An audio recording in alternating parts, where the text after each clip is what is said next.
My name is Abigail Lewis, but everyone calls me Abby. I'm 28, a graphic designer with a knack for turning stories into visuals that stick with you. Growing up in Charleston, South Carolina, I was surrounded by old money and older expectations, but I never quite fit the mold my parents tried to pour me into. My grandfather, Walter Hayes, was different. He saw the world through colors and shapes, like I did, and he'd slip me sketchbooks when my parents weren't looking, whispering, "Draw what you feel, not what they want." He was my anchor, my proof I wasn't invisible. But when his health faded, I promised him I'd show up for the will reading, no matter how much it hurt to walk back into a family that had shut me out years ago. The law office smelled like polished oak and secrets, the kind of place where promises get buried under paperwork. I sat across from my parents, Richard and Evelyn Lewis, in a conference room that felt too small for the tension choking the air. My father, all sharp suit and S. Lewis glare, sat with his arms crossed, like he was daring the room to challenge him. My mother, her pearl earrings catching the light, adjusted her scarf with the precision of someone who'd never known a real mess. My sister, Lila, was there too, in a tailored blazer that screamed influencer chic, her lips curved in a smile that didn't touch her eyes. They thought they had this in the bag. I could feel it. Margaret Voss, Grandpa Walter's lawyer for over 30 years, cleared her throat, her hands steady as she opened a leather folder. "We're here to honor Walter Hayes' final wishes," she said, her voice calm but firm, like she'd seen families like mine tear each other apart before. She looked at me for a split second before reading. "To Lila Lewis, he leaves the Sullivan's Island Beach house and his 1962 Fender Stratocaster." Lila's smile froze, her fingers tightening around her phone. She'd expected more. "To Richard and Evelyn Lewis, the antique pendulum clock, a collection of jazz vinyls, and a $15,000 donation in their name to the Charleston Historical Society." My mother let out a sound, half scoff, half choke. "That's absurd," she snapped, her voice sharp enough to cut glass. My father leaned forward, his jaw tight. "There's been a mistake." Margaret didn't blink. She turned the page, her voice steady. "To Abigail Lewis, my granddaughter, my heart, I leave my entire financial estate, totaling $38,246,000. The room went still, like someone had sucked the air out. Lila's phone slipped from her hand, clattering on the table. My mother stood, her face red, her voice shaking. She walked away from us. "She doesn't deserve a dime." My father didn't wait for Margaret to respond. He lunged across the table, snatching the check she'd just handed me. "You think this buys you back?" he growled, pulling a lighter from his pocket. The flame caught the edge of the paper, and it curled into ash, the numbers blackening as they burned. My mother grabbed the envelope from my hands, tearing it until the pieces fluttered like confetti. "This is what betrayal gets you," she hissed. I didn't flinch. I didn't cry. I just smiled, a small, steady smile that felt like armor. Because what they burned wasn't what they thought. Tucked inside my coat was another envelope, the one Grandpa Walter had given me in a quiet Charleston diner weeks before he passed. "Hold on to this," he'd said, his eyes sharp despite his frail hands. "They'll try to take it from you. Let them think they did." And they had. I was 20 when my parents drew the line. I'd just told them I was turning down a full ride to my father's law school in favor of a smaller college in Savannah. To me, it was freedom, chasing a life where I could create instead of litigate. To my father, it was rebellion. "You're throwing away your future for a hobby," he'd shouted, his voice echoing through our Charleston mansion. My mother didn't yell. She just stood behind him, her lips pressed so thin they vanished, her silence louder than his words. "If you walk out that door," he said, "don't expect to come back." I walked out. 3 weeks later, I came home for a family dinner, hoping for a bridge. Instead, I found my bedroom gutted. My easel, my books, the little notes Grandpa Walter used to hide in my sketch pads, gone. In their place were a stiff love seat, a fake magnolia in a pot, and a framed photo of a low-country marsh I'd never seen. The doorplate read, "Guest Suite." Lila passed me in the hall, her laugh sharp. "Don't make a scene, Abby. It's not like you needed it." The rejection wasn't sudden. It was a slow bleed. First, they stopped calling. My birthday came and went without a card. Then, the rent checks they'd promised for my apartment stopped. When I called, my mother's voice was ice. "You wanted to be on your own, Abigail.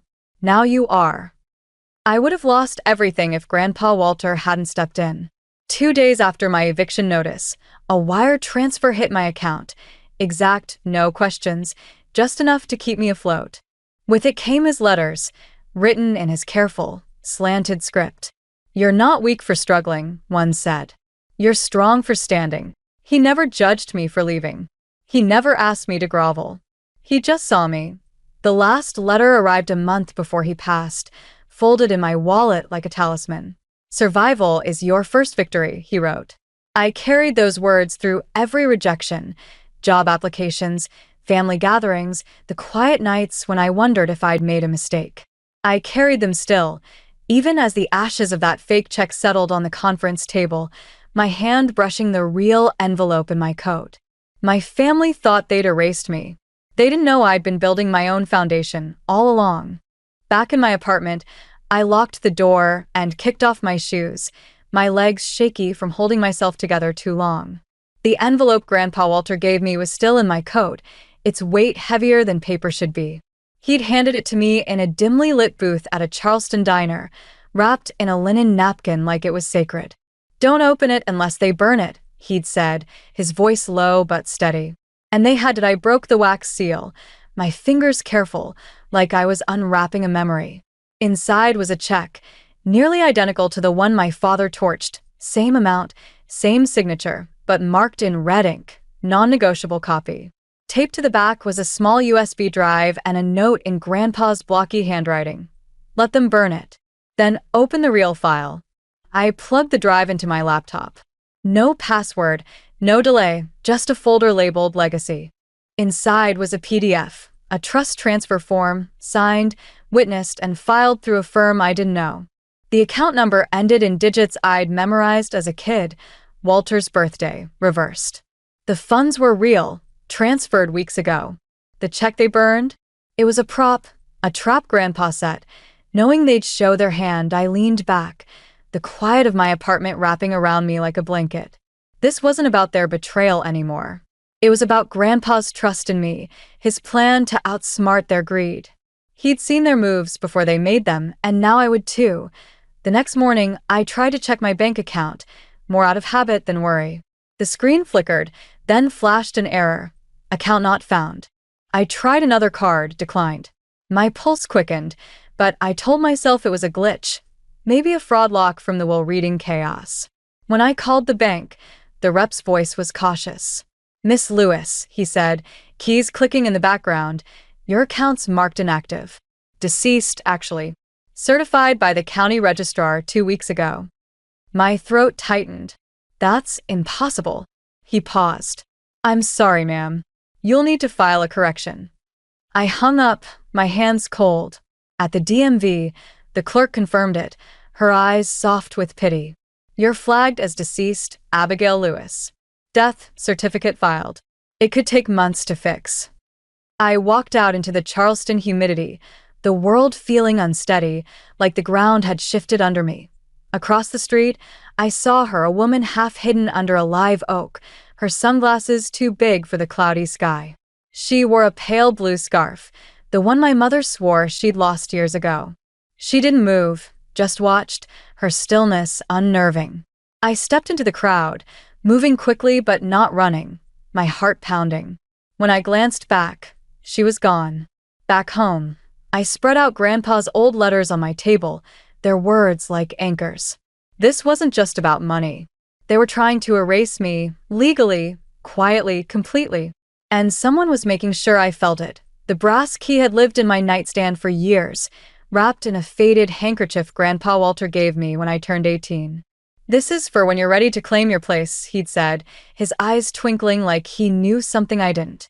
That day was here. Langford Private Vault sat in Charleston's historic district, a plain door squeezed between a craft coffee shop and a dusty antique store.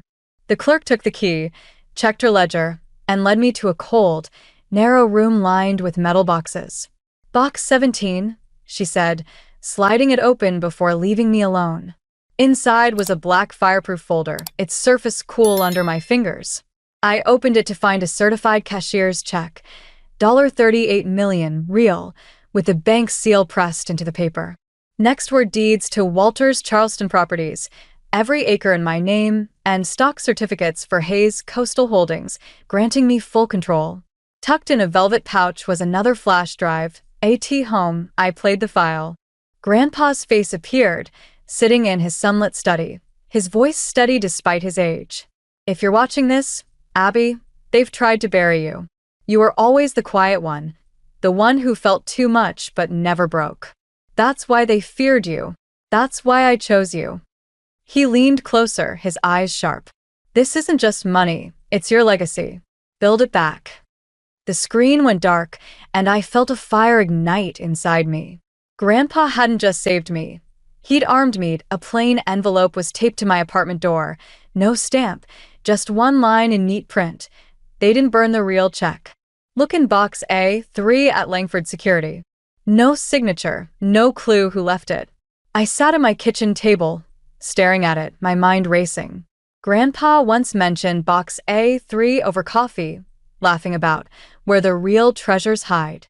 I grabbed the brass key and drove to Langford's secondary vault, a nondescript building near Charleston's outskirts. The clerk led me to box A3, and inside was another fireproof briefcase.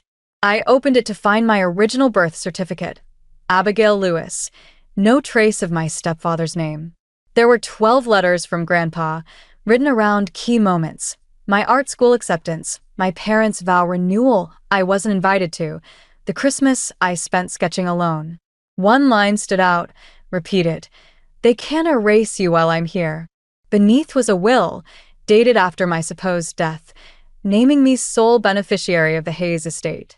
The final document was a deed to the family's Charleston mansion, my name embossed in gold. Back home, I checked an estate email Grandpa set up, finding an unread message. They're not after the money. They're after the signature. Attached was an unsigned asset transfer form for Hayes Coastal Holdings and a signed one with my name forged. They were selling the company, using my deceased status as a loophole. I logged into the company dashboard Grandpa had granted me access to, and there it was, transactions, reassignments, all approved under my name. They thought I was gone. They were wrong. Margaret Voss didn't flinch when I handed her the briefcase. She scanned the documents, her eyes narrowing. "We'll hit them hard," she said, her voice all business, like she'd unraveled family schemes before breakfast.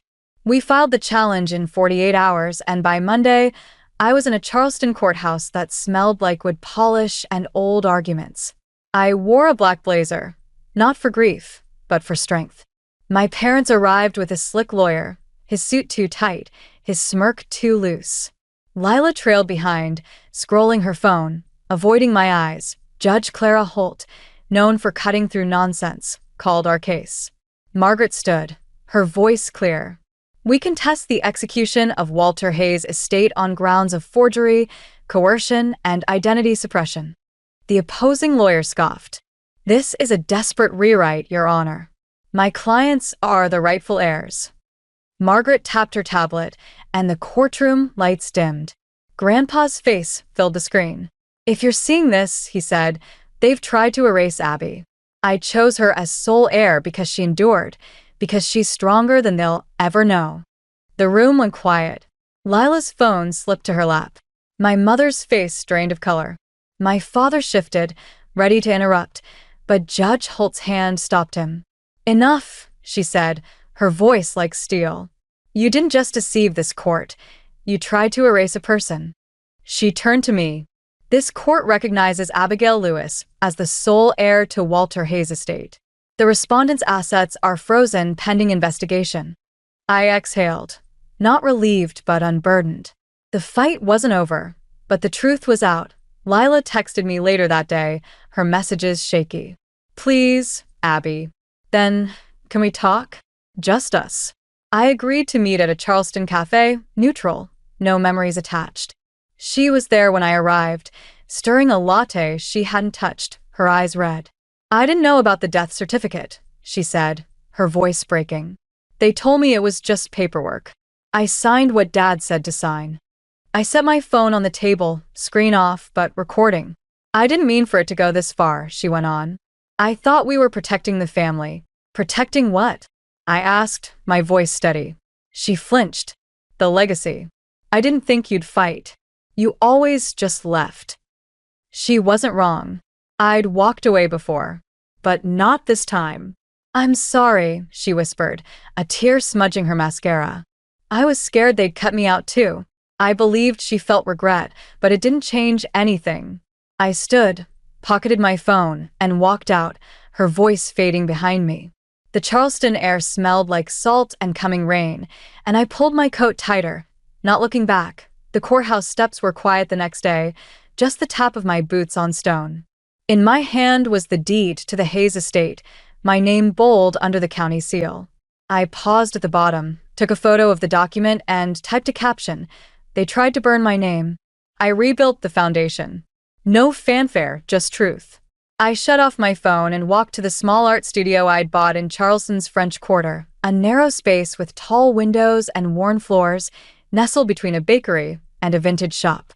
It was mine, paid for with the first transfer from Grandpa's trust. Inside, I opened the last envelope from the vault, marked Start Here. It held a sketch of the studio's layout in Grandpa's hand, a half-completed business license for Lewis Designs, and a letter. 4 words stood out, underlined. Create what they can't destroy. I sat on the floor, the weight of everything, loss, betrayal, victory, settling around me. This wasn't about revenge or even justice. It was about building something new, something mine. To everyone who's followed the story, thank you. You've walked with me through betrayal, erasure, and the fight to reclaim my name. If this resonated, hit subscribe and join me. Every sketch, every design, tells a story of grit, heart, and starting over. Keep building your own legacy, and I'll see you in the studio.